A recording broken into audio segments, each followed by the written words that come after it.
ફક્ત 5 જ મિનિટમાં 5 થી 7 લોકો માટે દાળ બનાવવી હોય તો તે માટે બેસ્ટ ઓપ્શન છે લચકો દાળ. લચકો દાળ બનાવવા માટે 1 કપ છડિયા દાળ લેવી, તેને ધોઈ તેમાં 1 ગ્લાસ પાણી એડ કરવું. હવે ગેસ ઓન કરી કુકર મૂકી તેમાં 1 મોટો ચમચો ઓઇલ એડ કરવું. ઓઇલ ગરમ થાય એટલે તેમાં 1/4 ટીસ્પૂન રાઈ, 1/4 ટીસ્પૂન જીરું અને 1/4 ટીસ્પૂન હિંગ એડ કરવી. વઘાર સારી રીતે આવી જાય અને રાઈ તડતડે એટલે તેમાં ધોયેલી છડિયા દાળ એડ કરવી.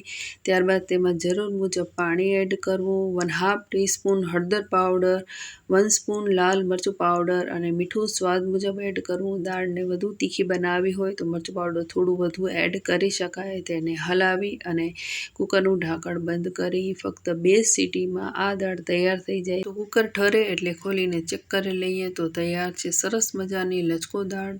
તો આ દાળને વધુ સ્વાદિષ્ટ અને જો થોડી નરમ બનાવવી હોય તો તેમાં સમારેલ ટમાટર, સમારેલ લીલું મરચું અને થોડું પાણી એડ કરી મિક્સ કરી હલાવી અને 1-2 મિનિટ ઉકળવા દેવી. તો જ્યારે પણ તમને ઉતાવળ હોય ત્યારે આ રીતે 10 મિનિટમાં દાળ ભાત તૈયાર કરી શકાય.